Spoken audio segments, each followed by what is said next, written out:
Muna ang Santo Niño, simbahan sa mga Katoliko dito sa Cebu City, mga kahilot, no?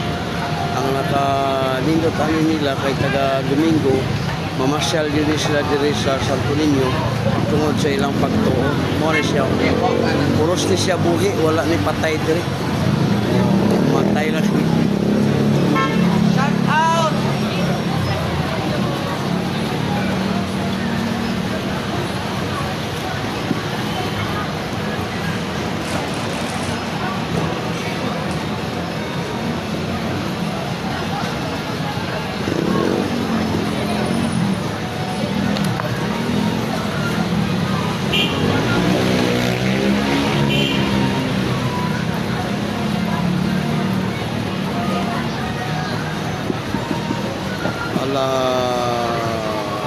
Quarter to 1 mga kahilot muna karon ang ano diri sa tuwang oras.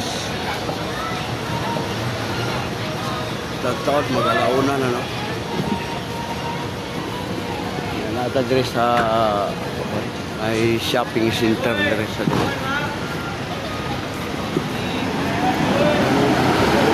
Santo Niño di Cebu.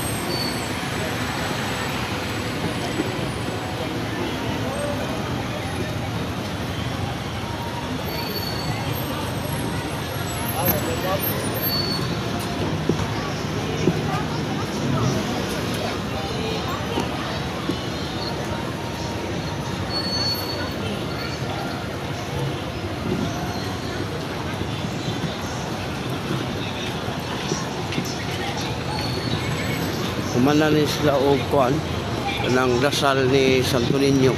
May mo man ilahang patron diri sa Cebu. Muna sila nga naasla dyan na ilang paampo, mga kandila, ilang ikuan ng kandila, sunugon para nga masunog ang ilahang kanang kaluluwa habang buhi pa sila. Mayong hapon, mga igsoon ko dahang pisto, palihog, manindog, para sa mga Unya, o gigutom na mo dito sa sulod, mutaon mo diya og Jollibee, na i-Jollibee. Yan. Kaon na lang mo dito diya. Father in heaven, may the faith you have given us in your Son, Jesus Christ, our brother, and the flame of charity, enkindle in our hearts by the Holy Spirit. We awaken in us the blessed hope for the coming of your kingdom. May your grace kanila. Muna ang gawa sa simbahan.